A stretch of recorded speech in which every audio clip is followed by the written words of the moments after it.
하나님이 말씀하십니다. 오늘 하나님께서 우리에게 주는 말씀 에스더서 8장 1절부터 17절까지의 말씀입니다. 에스더서 8장 1절부터 17절까지의 말씀을 제가 봉독하겠습니다. 하나님의 말씀을 들으십시오. 그날 아하수에로 왕이 유다인의 대적 하만의 집을 왕후 에스더에게 주니라. 에스더가 모르드게는 자기에게 어떻게 관계됨을 왕께 아뢰었으므로 모르드게가 왕 앞에 나오니 왕이 하만에게서 거둔 반지를 빼어 모르드게에게 준지라. 에스더가 모르드게에게 하만의 집을 관리하게 하니라. 에스더가 다시 왕 앞에서 말씀하며 왕의 발 아래 엎드려 아각 사람 하만이 유다인을 해하려 한 악한 꾀를 제거하기를 울며 구하니 왕이 에스더를 향하여 금규를 내미는지라. 에스더가 일어나 왕 앞에 서서 이르되 왕이 만일 즐거워하시며 내가 왕의 목전에 은혜를 입었고 또 왕이 이 일을 좋게 여기시며 나를 좋게 보실진데 조서를 내리사 아각 사람 함므다다의 아들 하만이 왕의 각 지방에 있는 유다인을 진멸하려고 꾀하고 쓴 조서를 철회하소서. 내가 어찌 내 민족이 화당함을 참아보며 내 친척의 멸망함을 참아 보리이까 하니 아하수에로 왕이 왕후 에스더와 유다인 모르드게에게 이르되 하만이 유다인을 살해하려 함으로 나무에 매달렸고 내가 그 집을 에스더에게 주었으니 너희는 왕의 명의로 유다인에게 조서를 뜻대로 쓰고 왕의 반지로 인을 칠지어다. 왕의 이름을 쓰고 왕의 반지로 인친 조서는 누구든지 철회할 수 없음이니라 하니라. 그때 시완월 곧 3월 23일에 왕의 서기관이 소집되고 모르드게가 시키는 대로 조서를 써서 인도로부터 구스까지의 127지방 유다인과 대신과 지방관과 관원에게 전할세 각 지방의 문자와 각 민족의 언어와 유다인의 문자와 언어로 쓰되 아하수에로 왕의 명의로 쓰고 왕의 반지로 인을 치고 그 조서를 역졸들에게 붙여 전하게 하니 그들은 왕궁에서 길러서 왕의 일에 쓰는 준말을 다는 자들이라. 조서에는 왕이 여러 고을에 있는 유다인에게 허락하여 그들이 함께 모여 스스로 생명을 보호하여 각 지방의 백성 중 세력을 가지고 그들을 치르는 자들과 그들의 처자를 죽이고 도륙하고 진멸하고 그 재산을 탈취하게 하되 아하수에로 왕의 각 지방에서 아달월 곧 12월 13일 하루 동안에 하게 하였고 이 조서 초본을 각 지방에 전하고 각 민족에게 반포하고 유다인들에게 준비하였다가 그날에 대적에게 원수를 갚게 한지라. 왕의 어명이 매우 급함에 역졸이 왕의 일에 쓰는 준말을 타고 빨리 나가고 그 조서가 도성수산에도 반포되니라. 모르드게가 푸르고 흰 조복을 입고 큰 금관을 쓰고 자색 가는 배 겉옷을 입고 왕 앞에서 나오니 수산성이 즐거이 부르며 기뻐하고 유다인에게는 영광과 즐거움과 기쁨과 존귀함이 있는지라. 왕의 어명이 이르는 각 지방 각 읍에서 유다인들이 즐겨 기뻐하여 잔치를 베풀고 그날을 명절로 삼으니 본토 백성이 유다인을 두려워하여 유다인 되는 자가 많더라. 아멘. 에스더서 강의 9번째 시간, 오늘 설교의 제목은 죽음의 조서를 생명의 조서로 이기다입니다. 우리가 즐겨보는 액션 첩보 영화들은요, 대부분 공통된 서사를 가지고 있습니다. 일단 주인공이 딱 등장하고요. 또 악당이 등장합니다. 악당은 많은 사람을 해치고 세상을 멸망시키려 하는데 주인공이 그 악한 계획을 저지하기 위해 싸우죠. 근데 항상 주인공 쪽은요, 지원이 턱없이 부족합니다. 고작 동료 서너 명이 도와주는데 그것도 조직에서 잘릴 각오하고 도와줍니다. 네. 주인공은 이렇게 극도로 불리한 상황에서도 악당들 그리고 보스와 목숨을 건 혈투를 벌입니다. 이 클라이막스에 가면 벼랑 끝 같은 곳에서 육박전을 벌이죠. 초반에는 주인공이 신나게 얻어 터지지만 결정적인 순간에 기지를 발휘해서 상황을 뒤집습니다. 역전한 거죠. 악당은 절벽 아래로 떨어지든지 처절한 최후를 맞이합니다. 자, 이후 주인공은요, 피투성이가 되었지만 바닥에 누워서 안도의 한숨을 내쉽니다. 관객들은 박수를 치죠. 야, 드디어 이겼구나, 끝났구나, 살았네 합니다. 근데 시간을 딱 확인해 보면 러닝타임이 아직 20분 남아 있어요. 자, 무슨 뜻일까요? 아직 다 안 끝난 거예요. 아니나 다를까 화면이 바뀌면서 어디선가 불길한 소리가 들려옵니다. 삐, 그쵸? 그래서 황급히 주위를 둘러보면 뭐가 발견돼요? 악당이 죽기 전에 스위치를 눌러놓은 폭탄이 발견되고 시뻘건 숫자를 막 깜빡이면서 카운트다운 되고 있어요. 그때 관객들은 딱 깨닫게 되죠. 아, 악당 하나 죽었다고 다 끝난 게 아니구나. 저걸 해체하지 못하면 다 죽는 거구나. 라는 걸 깨닫게 돼요. 자, 진짜 피말리는 영화의 클라이막스는 그때 시작되는 거죠. 주인공은요, 피곤해 죽을 것 같지만 또 죽기 살기로 뛰어가서 폭탄을 해체하기 위해서 한 번 더 목숨을 겁니다. 자, 여러분, 오늘 본문인 이 에스더서 8장의 상황이 이와 아주 유사해요. 우린 지난 7장에서 원수 하만이 죽는 장면을 봤습니다. 그는 모르드게를 달아 죽이기 위해 자기 집 마당에 세웠던 25m짜리 나무 장대에 오히려 자기가 매달려 비참한 최후를 맞이했어요. 속이 다 시원한 이른바 사이다 결말이었습니다. 그리고 이어지는 본문 1절과 2절을 보면 왕이 원수 하만의 전 재산을 에스더에게 넘겨줍니다. 완벽한 해피엔딩처럼 보이죠. 그런데 아직 에스더서는 3장이나 남아 있습니다. 20분 남은 거예요. 자, 진짜 위기가 아직 해결되지 않았다는 거죠. 하만이라는 악당은 죽었지만 하만이 왕의 반지로 도장을 찍어서 전국 127도에 뿌려놓은 명령, 바로 12월 13일 날 유다인 전부를 학살하라는 그 죽음의 시한폭탄이 여전히 빨간 숫자를 가리키면서 짤깍거리고 있었기 때문에 그래요. 그러니까 아직 끝난 게 아닌 겁니다. 이 기막힌 위기 상황 속에서 하나님은요, 에스더라는 중보자를 한 번 더 사용하셔서 죽음의 시한폭탄을 해제하고 상황을 반전시키시는데요. 오늘도 본문을 통해서 3가지를 살펴보겠습니다. 첫째, 원수는 죽었지만 사망의 법이 남아있어서 여전히 위험해요. 둘째, 중보자의 탄원으로 결국 새로운 조서인 생명의 법이 선포됩니다. 셋째, 본문 안에 등장하는 이 2개의 조서는요, 복음의 핵심을 담아내고 있어요. 자, 바라기는 오늘 말씀을 통해서 죽음의 법보다 더 강한 생명의 법으로 우리를 살리신 하나님의 압도적인 구원 역사를 더 깊게 깨닫고 기뻐하게 되는 은혜가 우리에게 있기를 바랍니다. 첫 번째를 살펴보죠.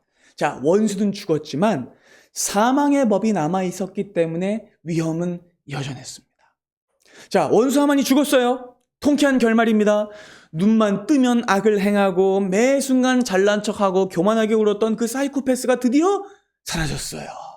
너무 좋죠. 이어지는 본문 1절은요, 연이어 큰 보상이 주어지는 장면을 보여줍니다. 왕은요, 하만의 어마어마한 재산과 집을 에스더에게 통째로 넘겨줘요. 하만의 집은요, 다만 번듯한 기와집 한 채 정도가 아니었을 거예요. 아마도 당시 수상궁에서 왕궁담으로 제일 큰 거대 주택이었을 거예요.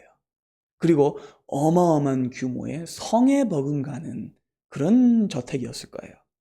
그리고 그 집은 하만의 모든 재산과 권세가 응집되었을 뿐만 아니라 각종 논밭과 과수원이 딸린 거대한 산업체였을 거예요. 근데 그 어마어마한 규모의 재산이 전리품이 되어서 누구의 손에 들어가요? 에스더의 손에 들어가요. 그리고 이 지점은요, 잠언 13장 말씀을 생각나게 하는 지점입니다. 이런 말씀이 있거든요. 죄인의 재물은 의인을 위하여 쌓이느니라. 정말 그 장면 같죠?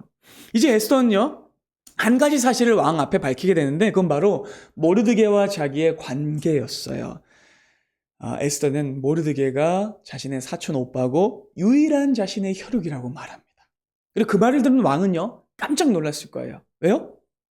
자신이 가장 사랑하는 사람의 사촌 오빠이자 아버지 같은 사람이 자기 생명을 구해준 은인이에요. 세상에 이런 경우가 있습니까? 그러니까 아수에로의 입장에는요, 이보다 든든할 수가 없는 거예요. 페르시아 전체 제국에서 가장 토부한 남녀 2사람이 다 누구 편이에요? 자기 편이에요. 소름 끼치지 않았을까요? 너무 좋았을 것 같아요. 그래서 이제 왕은요, 누구에게 권력을 줘야 하는지를요 깨닫게 되고 망설임 없이 하만에게서 거두었던 왕의 인장 반지를 다시 모르드게에게 줍니다. 여러분, 이건 너무나도 상징적인 장면이에요. 왜냐하면 이 인장 반지 때문에 어마어마한 일이 벌어졌기 때문입니다. 앞서 이 3장에서 하만이 그 인장 반지를 사용해서 온 나라에 피바람을 몰고 올 죽음의 편지를 작성했죠. 죽음의 조서를 작성했죠. 그렇게 무서운 힘을 가졌던 절대 반지가 이제 누구의 손에 끼워진 거예요? 모르드게의 손에 끼워진 거예요. 그러면 여러분 이건요, 이 도장으로 인해 이제는 생명의 역사, 생명의 조서가 찍힐 수도 있다는 것을 복선으로 알려주는 거예요. 그죠? 근데 여러분, 진짜 문제는 아직 해결되지 않았어요. 에스더서는 아직 3장이나 남아있죠. 자, 3절은 이렇게 말씀합니다. 함께 보죠. 에스더가 다시 왕 앞에 말씀하여 왕 발 아래 엎드려 아각 사람 하만이 유다인을 해하려 한 악한 꾀를 제거하기를 울며 구했다라고 말해요.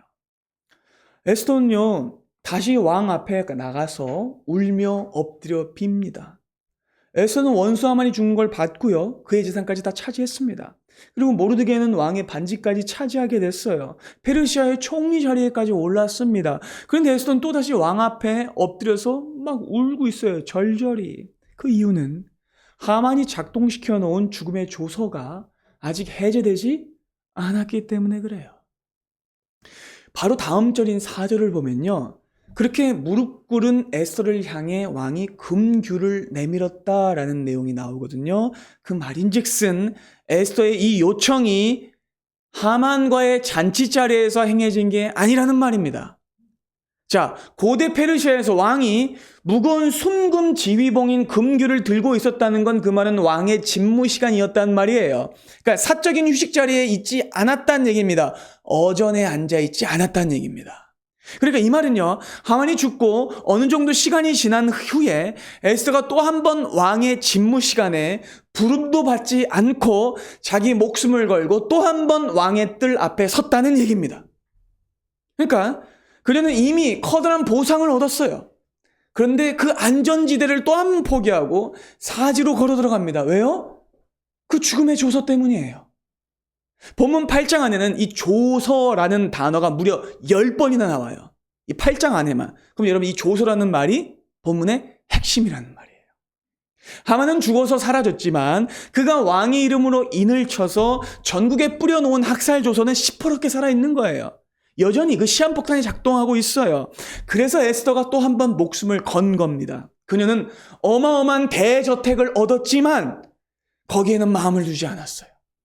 또 한 번 그녀는 백성들을 위해 목숨을 겁니다. 그렇게 처절히 엎드려서 눈물로 간구해요.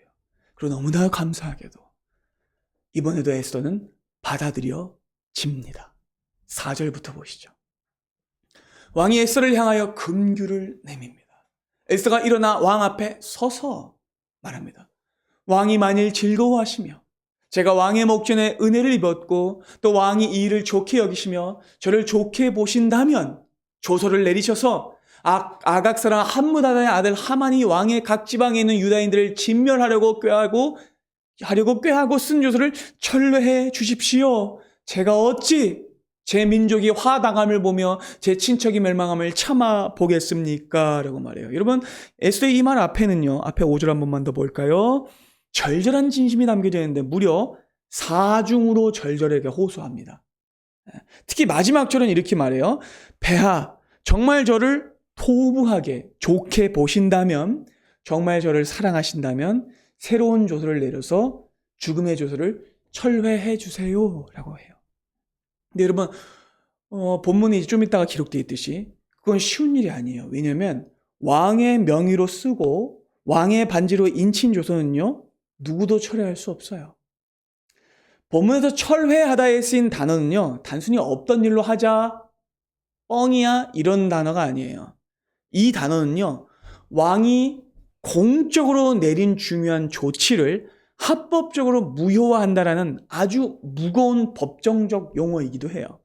그러니까 이를 통해서 우리는요, 인간 왕이 가진 한계와 딜레마를 보게 돼요. 아수에론은요, 당시 세계의 절반 가까이를 차지하는 엄청난 대제국의 절대군주였어요.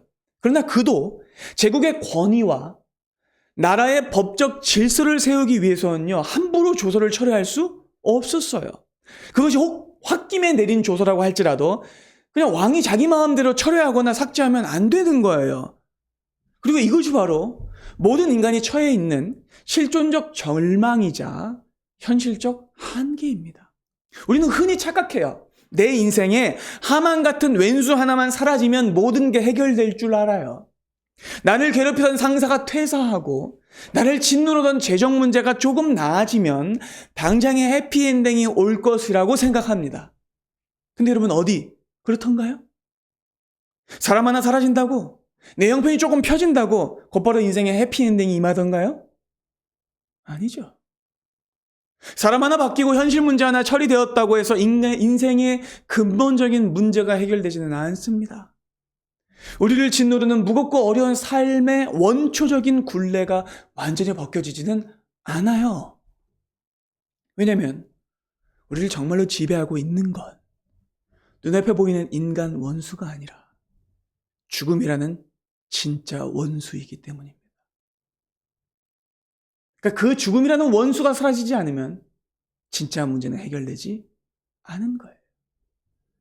파멸이라는 결말이 모든 인간을 향해서 시간을 재촉하면서 달려오고 있습니다. 그러니까 근본적인 문제가 해결되지 않으면 완전한 해답은 없다는 거예요. 완전한 해답은 없다는 거예요. 그래서 에스더가 이렇게 울며 간구하고 있는 거예요. 에스더는 절망의 벽 앞에서 통곡하고 있습니다. 그럼 여러분 이제 정말 끝난 걸까요? 조서를 철회하지 못하니까? 근데 여러분 하나님께서는요, 이 중보자인 에스더의 눈물의 호소를요, 아하수에로가 듣게 하시고 아하수에로의 머리에서 나올 수 없는 기막힌 방법이 나오게 하십니다. 두 번째입니다. 중보자의 탄원으로 새로운 조서인 생명의 법이 선포됩니다.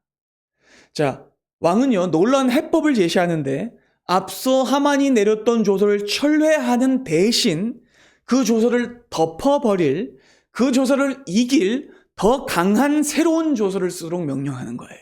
자, 7절 보겠습니다.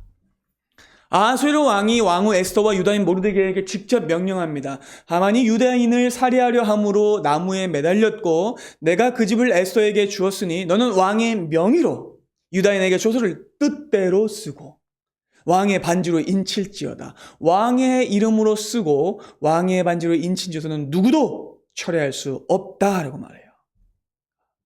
그러니까 왕은 이렇게 말하는 거예요. 내가 이미 내린 죽음의 조서는 취소할 수 없기 때문에 그 죽음의 조서를 완벽하게 압도해버릴 더 강력한 생명의 조서를 새로 써라. 그리고 그 조서에 내 인장을 찍어라 라고 말하고 있는 거예요. 자, 아하수에로는요, 자기가 세운 법을 어기지 않았어요. 대신 하만의 조서와 똑같은 권위와 파괴력을 가졌지만 방향은 완전히 정반대인 새로운 조서를 쓸 수 있는 권한을 모르드게에게 넘겨줘요.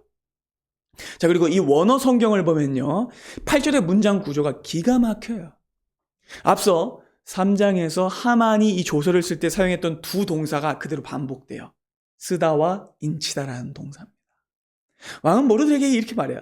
네 마음대로 생명의 조서를 쓰고 마음대로 인쳐라. 능동태예요, 이거는. 그리고 그걸 다 쓴다 하면 뭐라고 말하는지 아세요? 수동태로 씁니다. 왕의 이름으로 쓰고 왕의 반지로 인친 조서는 절대로 취소될 수 없다. 이게 또 수동태예요. 그러니까 굉장히 이 문법을 사용해서 이 핵심적인 의미를 아주 깊게 강조하고 있는 거죠.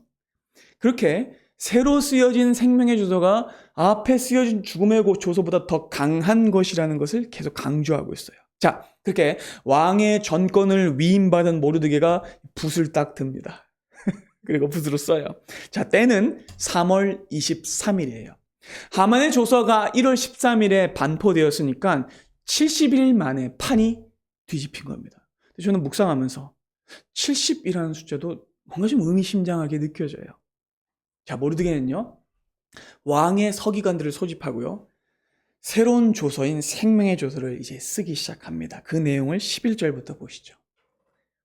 조서에는 왕이 여러 고을에 있는 유대인에게 허락합니다. 그들이 함께 모여 스스로 생명을 보호하여 각 지방의 백성 중 세력을 가지고 그들을 치려하는 자들과 그들의 처자를 죽이고 도륙하고 진멸하고 그 자들을 탈취하게 하되 아하수에로 왕의 각 지방에서 아달월 곧 12월 13일 하루 동안에 하게 하였고 이 조서 초본을 각 지방에 전하고 각 민족에게 반포하고 유다인들에게 준비하였다가 그날의 대적에게 원수를 갚게 한지라. 그럼 이 조서를요, 찬찬히 뜯어보면요, 세 가지 핵심 메시지가 담겨 있는데요. 가장 먼저 뭐냐면, 새로운 조서는 유다인들에게 모여라 라고 말해요. 모여라. 여러분, 이 말을 명사형으로 쓰면요, 카할이란 단어거든요. 그리고 이 단어는요, 구약에서 되게 중요해요. 왜냐면 구약에서 이스라엘 백성 전체를 뜻하는 말로 자주 쓰였던 말이 총회라는 말이거든요. 출애굽기에 많이 등장합니다. 총회. 그 총회가 카할인데 이 카할이라는 단어를 헬라어로 바꾸면 뭘까요? 에클레시아입니다. 뭘까요? 교회예요. 하나님을 믿는 자들의 모임이라는 거죠. 그러니까 이게 왜 중요하냐? 자, 앞서 3장에서 하만이 왕에게 유다인들에 대해서 고발할 때 이렇게 말했어요. 왕이시여, 이날에 흩어져 있는 민족들이 있습니다. 그들은 뿔뿔이 나누어져 있거나 아무렇게나 산발되어 있는 민족인데 그들은 쓸모가 없어서 죽여야 합니다. 라고 말했어요. 근데 여러분, 이건요, 악의적인 소개였죠. 네. 그들은 아무렇게나 흩어져 있는 민족이 아니었어요. 그런데 새로운 조서인 생명의 조서가 반포되자 상황이 뒤집혀요. 뿔뿔이 흩어져 있던 유다인들이, 죽음만 기다렸던 자들이, 죄를 뒤집어 쓰고 통곡만 하던 그들이 모여서 생명의 법 아래 에클레시아의 공동체로, 카할의 공동체로 다시 결집하게 된 거예요. 놀랍지 않습니까? 다음으로 생명의 조서는 스스로 유다인들에게 생명을 보호하라 라고 말해요. 여기서 보호하다에 쓴 히브리어 동소가 아마드인데, 여러분 이미 기억나실 거예요. 아마드란 단어는 서다, 저항하다, stand for인데 단순한 그냥 자세를 뜻하는 게 아니라고 말했어요. 그리고 이 단어는 에스더의 핵심 동사입니다. 자, 모르드게가 하만에게 무릎 꿇지 않고 어떻게 했어요? 아마드 했어요. 서 있었어요. 그건 단순히 자세를 이야기하는 게 아니었어요. 무릎 꿇지 않는 성도의 신앙과 결기를 말하는 것이었어요. 그리고 에스더 역시요, 죽음을 각오하고 왕의 뜰 앞에 가서 어떻게 했어요? 아마드 섰습니다. 그들은요, 현실의 상황을 핑계대며 좌절하지 않았고 도망치지 않았어요. 그들은 끝까지 하나님을 믿으며 아마드 했고, 그 결과 온 백성들이 다 같이 아마드 하게 되는 합법적 권리를 받게 된 거예요. 그러니까 유다인들은 더 이상 도살장에 끌려가는 어린 양들처럼 엎드려 있지 않아도 되는 거예요. 그들은 당당하게 일어나 전투 대응을 갖추고 적의 공격에 맞서 싸워 아마드 서면 돼요, 이제. 마지막으로 유다인들은 그들을 치려는 자들을 죽이고 도륙하고 진멸하고 그 재산을 탈취할 권리를 받게 됩니다. 자, 여러분 이 단어들은요, 앞서 3장에서 하만이 유다인들을 죽이려고 할 때 쓰였던 단어들이에요. 그 단어들이 토시 하나 틀리지 않고 여기서 인용되고 있어요. 완벽한 역조서죠. 리버스 조서. 그렇게 생명의 조서로 인해서 유다인들은요, 원수가 손에 들고 있던 그 무기를 빼앗아 그날 원수를 칠 수 있게 된 거예요. 자, 이렇게 조서는 완벽하게 쓰여졌어요. 여러분 아직 진짜 중요한 게 남아있어요. 뭘까요? 유통, 배포죠. 맞아요. 이때 그리고 제일 중요한 건 뭘까요? 속도입니다. 맞아요. 아무리 강력한 조서가 쓰였어도 이미 2달 전에 어떤 조서가 퍼졌어요? 죽음의 조서가 쓰였어요. 그렇기 때문에 더 빠르게 반포되어야 하는 거예요. 그래서 14절을 보면요, 앞서 3장에서는 등장하지 않았던 동사, 아니 명사가 하나 추가돼요. 자, 함께 볼까요? 14절 봅시다. 뭘까요, 여러분?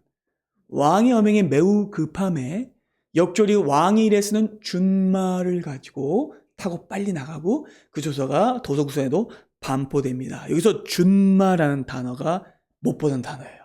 여러분 이 준마는요, 아무나 타는 말이 아니라 왕의 일에만 쓰이는 왕실 혈통의 최고급 말인데, 쉽게 말해 페르시아 최고의 슈퍼카입니다. 제로백이 한 5초 나오는 전문 용어인데 아시려나? 여자분들은 잘 모르실 거고. 예, 제로백이 뭐냐면 이제 밟았을 때 100초까지 다다르는 속도. 그래요. 100km까지요. 속도가 가장 빠른 말이기 때문에 사실 왕은 이 말을 잘 타지 않아요. 그러니까 이 말은요, 언제만 타느냐. 다만 국가에 가장 긴급한 소식을 전할 때에만 사용되는 말이에요. 그렇게 돼 제국 최고의 슈퍼카들이 왕의 깃발을 달고 역졸들이 동서남북 127지방을 향해 발진합니다. 가슴이 웅장해지는 장면 아닙니까? 영화 탑건을 봐도 막 최고급 전투기 조종사에 딱 타가지고 순식간에 발진하잖아요. 꼭 그런 모습이 떠오르는 장면이에요. 이렇게 죽음의 조서가 내려질 때보다 더 빠른 속도로 제국 곳곳에 어떤 조서가요? 생명의 조서가 반포됩니다. 그리고 그 조서가 도착한 곳마다 놀라운 일이 벌어집니다. 16절 보겠습니다. 유다인에게는 영광과 즐거움과 기쁨과 존귀함이 있었답니다. 자, 여러분, 이 역시 앞에 등장했던 구절과 정확히 대비되는 동사들이에요. 명사들이에요. 자, 하만이 반포한 죽음의 조서가 반포됐을 때 유다인들은 어떻게 했습니까? 혼란했습니다. 그들은요, 옷을 찢었습니다. 베옷을 입었습니다. 재를 뒤집었습니다. 엉엉 울면서 괴로워했습니다. 통곡했습니다. 그런데 생명의 조서가 반포되자 잿빛 어둠이 찬란한 빛으로 바뀌게 돼요. 절규와 통곡이 즐거움과 기쁨으로 변화돼요. 특별히 마지막에 등장하는 이 존귀함이라는 단어가 굉장히 중요한데, 왜냐하면 이 존귀함이라는 단어가 하만이 얻고자 했던 것이었기 때문입니다. 하만은 왕의 이 존전 앞에 갔다가 왕이 자기가 하기를 원하는 자에게는 어떻게 해야 될까라고 물어봤을 때에 지가 존귀하게 되고 싶으니까 왕이 존귀하게 여기기를 원하는 사람에게는 왕의 옷을 입히고 왕의 말을 태워서 시장에 카퍼레이드를 하게 해주십시오라고 말했는데 그 존귀함을 누가 받게 됐어요? 모르드게가 받게 됐죠. 그리고 정작 하만은 모르드게 앞에서 이렇게 외칠 뿐이었어요. 왕이 존귀하게 하기를 원하시는 분은 이렇게 됩니다 라고 했어요. 자, 그 존귀가 하만에게 돌아가지 않고 모르드게에게 돌아갔고, 그때 모르드게가 베옷을 벗고 존귀해졌죠. 자, 그 장면이 지금 반복되고 있는 거예요. 그러니까 모르드게가 먼저 그걸 겪고 유다 백성들이 베옷을 벗고 죄를 뒤집어졌던 것을 깨끗이 씻고 존귀하게 변한 거예요. 그렇게 하루아침에 죽음의 법이 생명의 법으로 바뀌게 되자 제국 전역에 기막힌 웨이브가 변화의 물결이 일어납니다. 17절 봅시다. 왕의 어명이 이르는 각 지방 각 읍에서 유다인들이 즐기고 기뻐하여 잔치를 베풀고 그날을 뭘로 삼아요? 명절로 삼습니다. 이건 다음 주에 나올 거예요. 본토 백성이, 페르시아 백성들이요, 유다인을 두려워했고요, 유다인 되는 자가 많았대. 여러분, 여기서 유다인이 되다라고 번역된 단어는요, 구약성경 전체에서 여기만 쓰이는 특이 표현이거든요. 직역하면 스스로 유다인이 되었다, 유다인인 척했다라는 단어예요. 그러니까 유다인이 이제 최고로 인기 있는 인종이자 민족이 된 거예요. 그러니까 이 말은요, 페르시아의 판도가 얼마나 완벽하게 뒤집어졌는지를 단번에 보여주는 거예요. 불과 몇 달 전까지만 해도 여러분, 유다인이 된다는 건 어떤 뜻이었어요? 죽는다는 뜻이었어요. 유다인들은 조롱의 대상이었고 학살의 대상이었고 불가촉 천민처럼 여겨졌어요. 하만이 죽음의 조서를 내렸을 때 페르시아 본토 백성들은요, 이렇게 생각했을 거예요. 아유, 저 굴러 들어온 것들, 유다인 놈들 정말 쓸모없어. 12월이 되면 죽여도 된다니. 그때 저놈들 죽이고 집안과 재산을 다 빼앗아야겠다 라고 생각했을 거예요. 그때 유다인들은 철저한 비주류였고 혐오의 대상이었습니다. 근데 판이 완전히 뒤집어진 거예요. 앞선 조서보다 더 강력한 생명의 조서가 반포되자 이제는 본토인들이 유다인들을 두려워하고 벌벌 떨기 시작합니다. 그리고 급기야는 유다인들에게 아첨을 하고요, 유다인들하고 친한 척하고요, 아예 자기도 유다인이 되겠다고 나선 사람들이 폭발적으로 늘어났대요. 믿어지지 않는 일입니다. 제가 며칠 전에 아주 흥미로운 영상 클립 하나를 봤거든요. 미국 배우 중에 한국계 데니얼 킴이라는 배우가 있어요. 그러니까 드라마 로스트로 유명한 배우인데, 요태까지 날 미행한 거야 로 유명한 배우에서 아시죠? 네, 그 배우인데 이 사람이 지미 펠런 쇼에 나왔어요. 미국 최고의 심야 토크쇼잖아요. 이 지미 펠런 쇼에 나와서 이런 이야기를 했어요. 제가 어렸을 때만 해도 미국인들은 한국이 지도 어디에 붙어 있는지도 몰랐고 한국이라고 하면 다 무시했습니다. 근데 지금은 어떻습니까? K-팝, K-드라마, K-컬처 때문에 한국인이라는 것 자체가 지금은 미국에서 가장 쿨하고 힙한 일이 되었습니다. 굉장히 감동했어요. 그 데니얼 킴은요, 자신이 어릴 적에 코리안 꼬마라고 수모를 당했던 걸 생각하면 지금의 현실이 믿어지지가 않는다는 거예요. 여러분, 이와는 비교할 수 없이 더 큰 일이 페르시아 제국 안에서 벌어지고 있는 거예요. 기적 같은 일이, 꿈도 꾸지 못했던 일이 벌어지고 있는 거예요.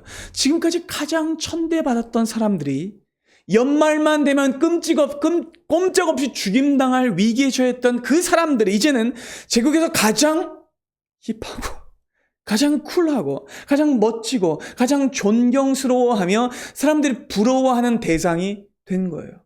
너무 놀라운 일이죠. 마지막 세 번째입니다. 여러분, 본문 안에 등장하는 두 개의 조선은요, 복음의 핵심을 담아내고 있습니다.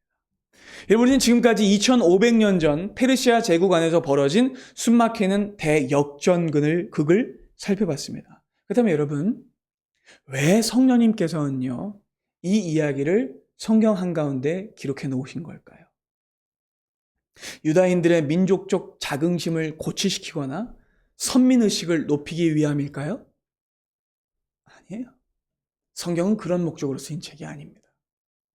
성경이 이 이야기를 기록하고 있는 이유는 본문에 등장하는 두 개의 조서가 인류 역사 전체를 관통하는 두 언약의 충돌을 예표하고 있기 때문입니다. 그것은 바로 첫 번째 언약인 율법과 두 번째 언약인 복음의 충돌입니다. 하만이 반포한 첫 번째 조서는 철회할 수 없는 죽음의 법인 율법을 상징해요. 근데 여러분, 여기서 오해하시면 안 돼요. 율법 자체는 절대로 악한 게 아닙니다. 하만의 계략은 악하고 나쁜 것이었습니다. 하지만 하나님의 율법은요, 악하고 나쁜 것을 막기 위한 것이었어요. 율법은 거룩과 선함을 위해서 주신 용도였어요. 죄를 막고 하나님의 나라를 세우기 위해 주신 법이었어요. 그게 첫 번째 조서였습니다. 문제는 우리 인간에게 이 첫 번째 조서인 율법을 지켜낼 능력이 없었다는 데에 있습니다. 율법을 어긴 자는요, 하나님의 공의에 따라 반드시 정죄받고 죽어야 합니다. 자, 여러분, 에덴 동산에서 내려진 첫 번째 조서가 뭐였습니까? 그것을 먹는 날에는 정령 죽으리라. 그러니까 안 먹으면 죽지 않을 수 있는 거예요. 근데 먹었죠? 먹으면 죽는 거예요. 그리고 이 조서는 절대로 취소될 수 없었습니다. 왜요? 그리고 앞서 아수에로 왕의 경을 통해서 살펴봤듯이 왕이 자기 기분에 따라 죄인이 불쌍하다는 이유로 마음대로 조서를 취소할 수 없어요. 마음대로 왕명을 거두게 된다면 그 나라는 제대로 설 수 없어요. 그렇다면 그 나라는 질서도 없고 권위도 없고 법도 없고 다만 왕의 기분에 따라 좌우되는 콩가루 나라가 돼버리고 말아요. 그래서 왕명은 아무렇게나 철회될 수 없는 겁니다. 그렇다면 한낱 세상 왕도 그럴진데 온 우주의 왕이신 하나님은 어떠시겠습니까? 하나님께서도 자기의 이름을 걸고 선포하신 조서는 함부로 물으실 수 없는 거예요.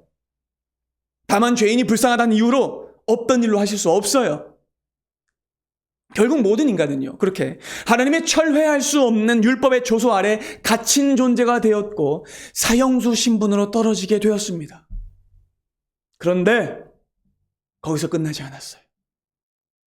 진정한 왕이신 여호와 하나님께서는요, 누구도 풀 수 없는 난제인 이 문제를 자기의 전부를 거셔서 해결하셨습니다. 그분은 정죄받아 죽어 마땅할 우리를 살리기 위해 율법의 조서를 파기하는 것이 아니라 그것을 덮어버릴 더 강력한 새로운 조서인 생명의 조서를 반포하신 거예요. 그게 복음입니다. 그게 오늘 본문 안에서 모르드게의 조서로 상징되는 복음이에요. 그리고 바로 여기서 세상 왕인 아하수에로와 진정한 왕이신 하나님의 차이가 벌어지는 거예요. 아하수에로 왕은요, 그저 에스더의 눈물을 보고 생명의 조서를 허락합니다. 그러나 아하수에로는요, 자기가 직접 치른 희생은 없었어요. 아하수에로는요, 그저 자기 손가락에 꼈던 반지를 꺼내서 네 맘대로 해 라고 했을 뿐이었어요. 하지만 우리 하나님은요, 그런 식으로 하지 않으셨습니다. 그분은 자신이 내렸던 사망의 조서를 무력화시키기 위해 자기의 품에 안고 계시던, 자기의 심장과도 같이 아끼시던 가장 사랑하는 자기의 아들 예수를 빼어 우리에게 주셨습니다. 그분은 자기 자신보다 더 사랑하는 아들 예수께서 죽는 것을 눈으로 지켜보셨습니다. 이 믿어지지 않는 하나님의 손해 보심, 하나님의 희생으로 인해 생명의 조서가 다시 쓰여진 거예요. 에스더는 백성을 살리기 위해서 통곡했죠. 아름답습니다. 하지만 진정한 중보자이신 우리 예수님이 흘리신 눈물과는 비교할 수 없었어요. 에스더는 눈물로 요청했을 뿐이지만 우리 주 예수께서는요, 땀방울이 핏방울이 되도록 절규하셨고, 십자가 위에서 눈물뿐만이 아니라 자기의 몸에 있는 모든 물을 다 쏟아내셨어요. 그걸 쏟아내시면서 죄인인 저와 여러분들을 구해달라고 하나님 아버지께 비셨죠. 여러분, 본문 안에는요, 재산이 몰수되는 장면이 나옵니다. 초대교회 역사가인 요세푸스라는 사람의 기록을 보면 고대 페르시아에서 왕의 명령을 어긴 죄인이 있으면 그를 나무장대에 매달아서 처형하고 그의 재산을 전부 왕실 국고로 몰수했다는 기록이 나와요. 네, 여러분 보세요. 진짜 반역자이자 재산이 몰수되어야 한 사람은 누굽니까? 복음의 눈으로 보면 나무장대에 매달려 죽어야 한 사람은 누굽니까? 저와 여러분입니다. 하나님의 명령을 어긴 우리는 가진 모든 것을 몰수당하고 비참하게 나무장대에 매달려 죽어야 했습니다. 그런데 우리를 대신해 예수께서 장대에 매달리셨고 그분이 가진 것을 몰수당하셨습니다. 그로 인해 그분이 가지고 계셨던 그 모든 재산이 저와 여러분의 것이 됐어요. 그리스도의 순종과 눈물의 통곡으로 인해 우리는 장대에 매달려 죽지 않게 되었습니다. 우리는 아무것도 몰수받지 않았고 하나님의 나라를 오히려 통치로 상속받는 존귀한 하나님의 자녀가 되었습니다. 그리고 이 기쁨의 소식은요, 페르시아의 준너와는 비교할 수 없이 빨랐어요. 복음의 소식이 훨씬 빨랐습니다. 무슨 뜻이냐면요, 여러분, 복음의 소식은요, 그냥 말 타고 가는 슈퍼카가 타고 가는 수준이 아니었어요. 왜냐하면 예수님의 복음의 소식은요, 물리 속도를 넘어섰기 때문에 그래요. 자, 예수님의 생명의 조선은요, 어느 정도 빨랐냐면 사람의 인식보다 빨랐습니다. 깨달아지세요? 제자들의 이해력보다 빨랐습니다. 깨달아지십니까? 그 소식이 얼마나 빨랐는지 제자들은 예수님이 부활하시고 일주일이 넘게 지났는데도 그 의미를 전혀 깨닫지 못했습니다. 온 우주가 까치발을 들고 기다렸던 진정한 구원과 역전이 일어났다는 걸 제자들은요, 새까맣게 몰랐어요. 50일 있다가 성령께서 임하셨을 때 일주일이 넘게 지났는데도 그 의미를 복음의 소식은요, 그렇게 페르시아의 준마와는 비교할 수 없이 빨랐습니다. 그리고 복음은요, 인간의 인지 능력과 이해력을 뛰어넘는 속도로 세상을 덮었죠. 그리고 그 생명의 조서가 저와 여러분들의 가슴에 새겨졌습니다. 이 모든 일은요, 죽음의 조서를 생명의 조서로 덮고 이기신 아버지 하나님과 그의 아들 예수 그리스도를 통해 일어난 일입니다. 말씀을 맺겠습니다.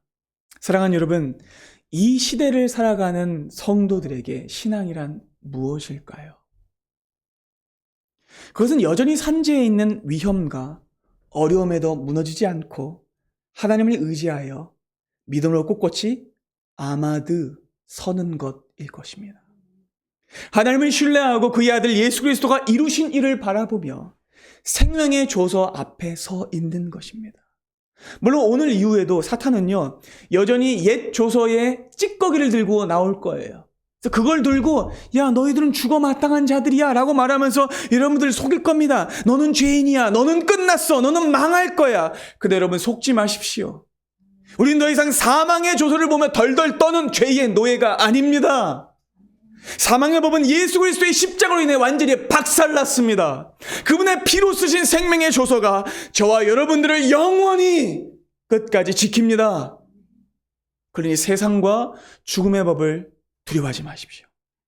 사람을 두려워하지 마십시오. 세상이 여러분들을 두려워하게 하셔야 돼요. 페르시아 본토 백성들은 유다인을 두려워했습니다. 그리고 세상이 교회를 두려워해야 합니다. 그리고 이 역사가 여러분들의 삶을 통해 일어나기를 바랍니다. 바르게는 새롭게 시작되는 이 한 주, 죽음의 조소가 아닌 생명의 조소를 가슴에 품고 고난 앞에서도 믿음으로 맞서며 승리하는 은혜가 우리 모두에게 있기를 바랍니다. 기도하겠습니다.